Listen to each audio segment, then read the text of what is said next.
Puji Tuhan, selamat malam kaum wanita yang dikasihi oleh Tuhan Yesus Kristus. Malam hari ini kita akan mulaikan ibadah kaum wanita kita. Sebelum kita mulai, kita akan sama-sama berdoa. Kita angkat dulu satu pujian. Besar Tuhan dan patut Dia dipuji.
Bersyukur buat segala kebaikan-Mu yang sudah memimpin, menolong, menghibur, menopang setiap kaum wanita. Hingga malam ini kami kembali akan mendengarkan sebagian daripada firman-Mu. Berfirmanlah Engkau, kami siap untuk mendengarkan. Di dalam nama Tuhan Yesus Kristus kami berdoa. Amin. Puji Tuhan. Selamat malam kaum wanita yang dikasihi oleh Tuhan Yesus Kristus. Malam hari ini kita akan sama-sama mendengarkan firman. Dan firman malam ini saya berikan judul, taklukkanlah pikiran di dalam Kristus. Saudara, untuk menaklukkan pikiran seperti pikiran Kristus itu tidak mudah. Tapi malam hari ini mari kita mau belajar dari firman Tuhan. Saya akan bacakan firman Tuhan malam ini dari 2 Korintus pasalnya yang ke-10. 2 Korintus pasalnya yang ke-10, ayatnya yang ke-4. Mari kita mau sama-sama baca ayat ini. 2 Korintus 10 ayat 4, demikian firman Tuhan. Karena senjata kami dalam perjuangan bukanlah senjata duniawi, melainkan senjata yang diperlengkapi dengan kuasa Allah yang sanggup untuk meruntuhkan benteng-benteng. Amin. Puji Tuhan. Kaum wanita yang dikasihi oleh Tuhan Yesus Kristus, seringkali dalam menghadapi situasi, masalah, pergumulan, kita merasa lemah dan tak berdaya. Apalagi kalau musuh kita itu kita pikir bagaikan benteng yang kuat gitu, nggak bisa ditembus. Ingat, musuh kita bukan darah dan daging atau manusia, tetapi kuasa penguasa di udara. Nah, saudara, tetapi bersyukur bahwa di dalam menghadapi berbagai macam persoalan, masalah, kesulitan hidup di dunia yang jahat, di akhir zaman ini, Tuhan memperlengkapi kita dengan kuasa Allah, Roh Allah. Sering kita nyanyi, betapa hebat kuasanya bagi kita. Bagi kita yang percaya, kuasa Allah yaitu Roh Kudus itu hebat, dahsyat, menyertai kehidupan umat Tuhan. Apalagi di zaman yang sukar. Kalau Roh Kudus bekerja, Dia akan memampukan kita. Dia akan memberi kuasa. Sehingga ketika kita menghadapi masalah persoalan hidup, itu bukan lagi memakai kekuatan kita, pikiran kita, tetapi memakai senjata yang Tuhan beri. Bukankah di dalam Kisah Rasul katakan, aku akan memberikan kuasa. Kuasa itu sudah diberikan kepada kita. Kuasa Allah yang maha dahsyat, maha besar, luar biasa. Sehingga dengan perlengkapan senjata Allah itu, kita bisa merobohkan benteng-benteng. Masalah, kesulitan, kesukaran apapun itu. Amin, kaum wanita. Puji Tuhan. Karena di dalam 1 Yohanes 4 ayat 4 juga dikatakan, sebab roh yang ada di dalam kamu lebih besar dari roh yang ada di dalam dunia ini. Jadi pada malam hari ini, kalau kita menghadapi masalah hidup yang menindih, kadang membuat kita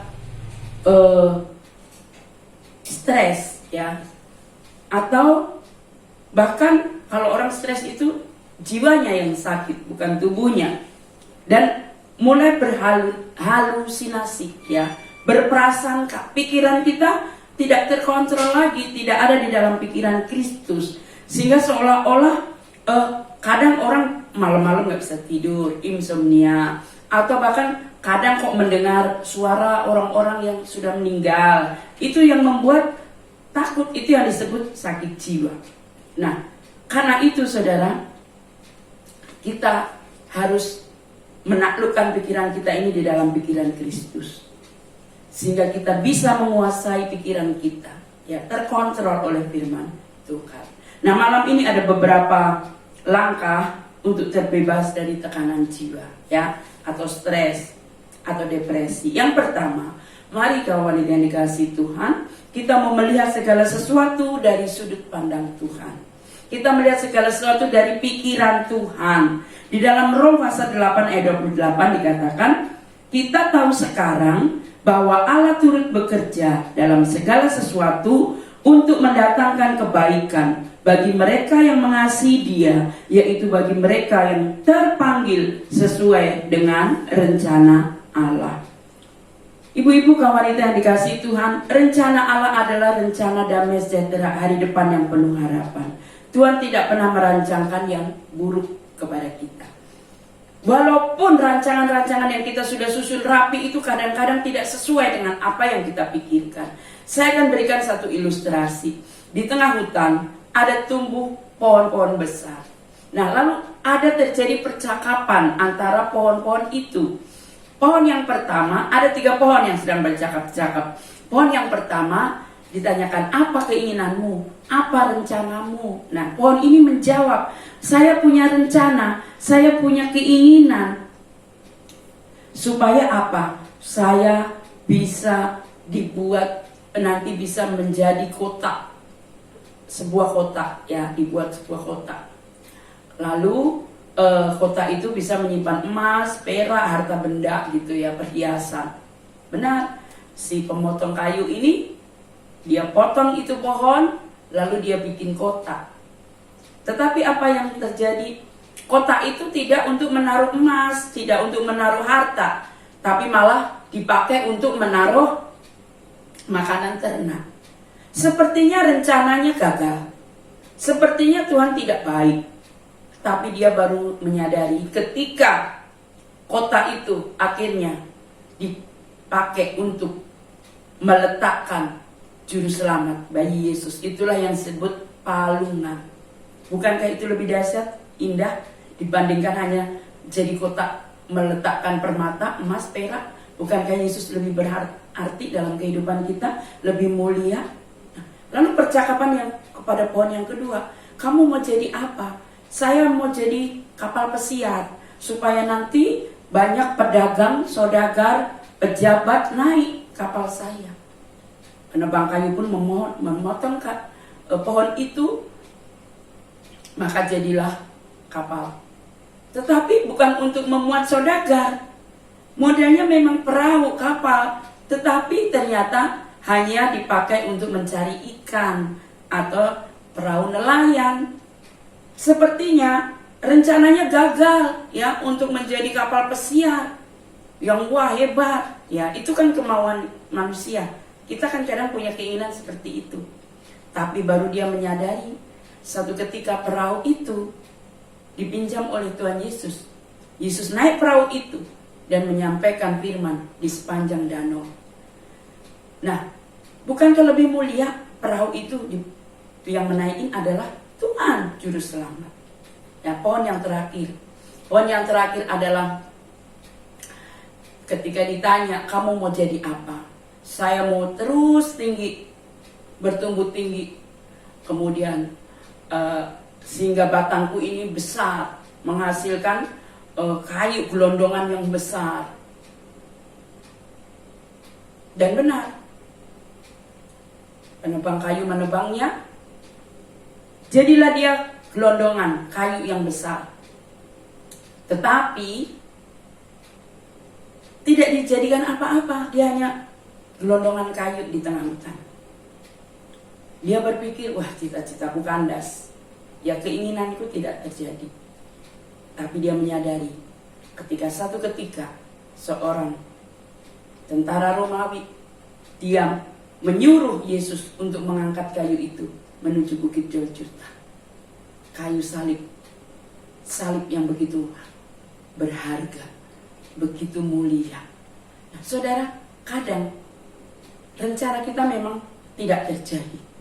Tetapi rencana Tuhan selalu terjadi. Dan rencana Tuhan itu jauh lebih baik, jauh lebih indah dibandingkan rencana kita.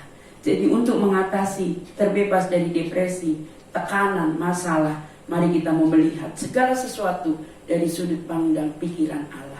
Yang kedua, mari kita mau adakan pemberesan dengan Tuhan. Pemberesan dengan sesama. Itu penting, saudara.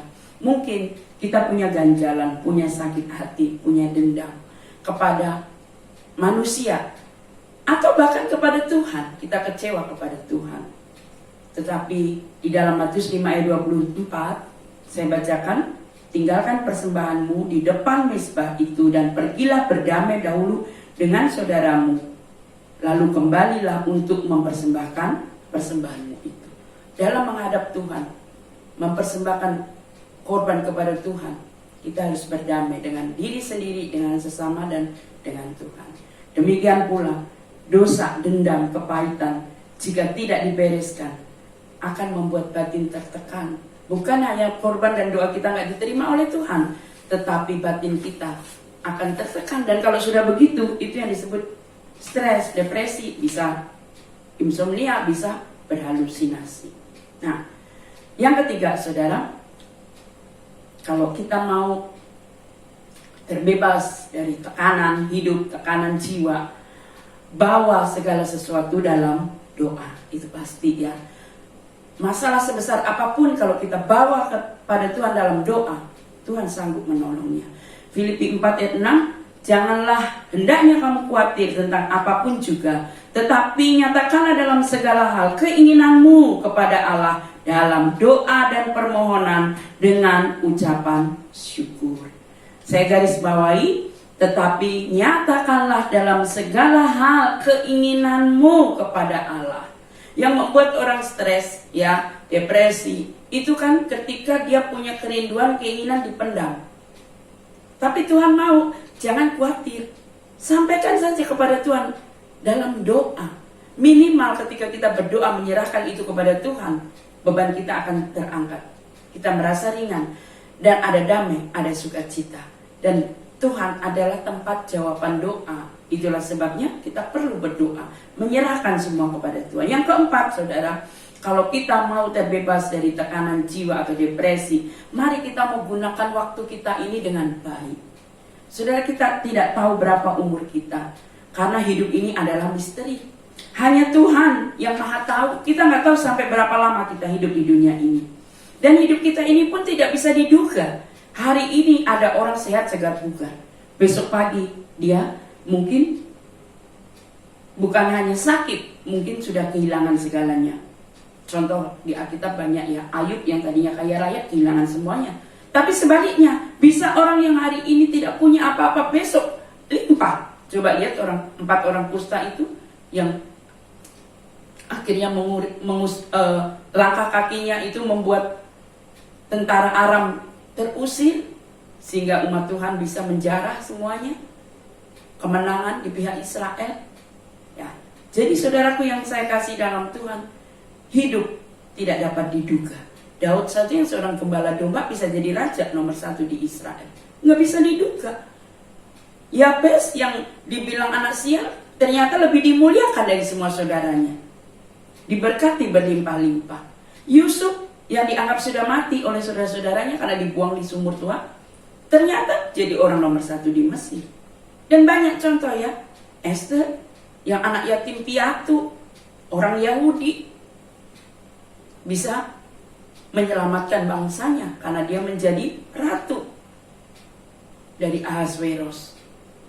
Sebab itu, kalau kita mengetahui hal itu, mari kita menggunakan waktu kita dengan baik, ya, untuk hidup dekat dengan Tuhan. Kenapa? Karena sekalipun orang itu hidupnya baik, rohaninya baik, pun tetap tidak dapat bisa memprediksi apa yang akan terjadi. Ya, tidak bisa tahu apa yang akan terjadi. Tapi ketika kita seperti Raja Daud mempergunakan waktu untuk hidup dekat Tuhan, ya, ketika kita hidup dekat Tuhan, hati kita merasa tenang, pikiran kita tenang. Nah, agar pikiran dan hati kita tenang, mari kita mau dikuasai oleh Roh Kudus. Hati dan pikiran kita biar mau dibimbing oleh Roh Kudus. Biar Roh Kudus memperbaharui hati kita setiap hari. Terakhir, saudara, kalau kita mau terbebas dari tekanan jiwa, jangan kita merasa diri bisa, atau bahasa kasarnya merasa diri mampu, mengandalkan diri sendiri, kekuatan, kekayaan, atau sombong. Kenapa? Karena hidup kita ini milik Tuhan. Tubuh kita milik Tuhan. Harta yang kita punya itu juga titipan. Saat kita pergi, ku tak membawa apapun juga. Saat ku datang ke dunia, ku tinggal semua pada akhirnya. Semua yang kita punya itu hanya titipan. Bahkan keluarga, apakah itu suami, istri, anak, itu semua titipan. Nggak akan semuanya jadi hak kita, milik kita. Ada saatnya mereka semua akan pergi, tinggalkan kita. Jadi kita nggak punya apa-apa. Jadi kalau kita hidup itu hanya karena belas kasihan Tuhan. Kita ada hari ini karena kasih kemurahan Tuhan. Kalau kita tahu hal itu, maka kita mari, jangan kita merasa sombong, tetapi mari kita mengakui Tuhan di setiap langkah kita. Kenapa? Secantik apapun paras kita akan menjadi tua dan akan mati. Nggak ada manusia yang nggak mati. Kalau sudah mati, ada nggak orang mati yang awet cantiknya? Akan jadi tengkorak. Nah, jangan sombong kalau kita punya kendaraan yang bagus, mobil mewah mungkin. Karena kendaraan terakhir yang dinaikin itu apa? Paling ambulan. Ya, itu kendaraan terakhir. Jangan sombong karena jabatan yang tinggi, karena jabatan terakhir. Kita kaum wanita almarhumah. Kalau laki-laki almarhum. Ya, itu coba. Mau insinyur, mau sarjana, mau profesor, dokter, apapun, jabatan terakhir manusia adalah almarhum. Juga jangan sombong ketika Tuhan kasih rumah yang mewah mungkin. Karena sering kita dengar rumah terakhir kita itu ukurannya cuma 2 kali 1 meter, liang kubur. Ayub dia berkata, dengan telanjang aku keluar dari kandungan ibuku, dengan telanjang juga aku kembali kepadanya. Tuhan yang memberi, Tuhan yang mengambil. Terpujilah nama Tuhan. Nah, untuk mengatasi depresi, Ayub dia bilang apa? Dalam segala keadaan dia bisa memuji Tuhan. Dia menyadari apa yang dia punya itu adalah dari Tuhan. Jadi ketika dia melepaskan segala sesuatu itu, dia tidak merasa kecewa. Yang penting jangan lepaskan Tuhan. Sehingga Ayub dipulihkan karena bisa memuji Tuhan dalam segala keadaan. Nah, malam hari ini mari kita mau pikirkan perkara-perkara yang baik. Kita memiliki pikiran Kristus, ya. Kita mau Pikiran kita ditaklukkan oleh firman Tuhan. Fokus kepada Tuhan. Puji Tuhan, firman Tuhan tidak saya panjangkan. Kita akan sama-sama angkat satu pujian, lalu kita mau berdoa. Kita angkat pujian, ku ingin menikmati pribadimu Tuhan.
Terima kasih banyak Tuhan, malam hari ini kami sudah dengar firman-Mu. Tanamkan firman-Mu dalam hidup kami. Biarlah kami mau memiliki pikiran yang ditaklukkan oleh Kristus, sehingga kami tidak takut, khawatir menghadapi situasi apapun. Kami tidak menjadi wanita-wanita yang depresi, yang tertekan jiwanya, tetapi kami boleh terbebas dari tekanan jiwa, karena kami tahu bahwa rencana Allah jauh lebih besar dari rencana kami, dan apa yang Tuhan buat dalam hidup kami selalu yang terbaik. Ajar kami hidup dekat Tuhan, biar nama-Mu dipermuliakan. Berkati semua kawan wanita yang mendengar firman-Mu malam ini, yang sakit sembuhkan, yang susah hiburkan, yang menghadapi jalan buntu Tuhan beri jalan kelepasan. Berkati seluruh anggota keluarga kami, biar kami boleh senantiasa bersandar dan mengandalkan Tuhan. Sekarang kawan wanita yang dikasihi Tuhan, terimalah berkat yang datang dari Allah Bapa, kasih sayang anaknya yang tunggal Tuhan Yesus Kristus, serta persekutuan di dalam Allah Roh Kudus, menyertai kita semua hari ini sampai Maranatha. Dalam nama Yesus kami berdoa. Amin.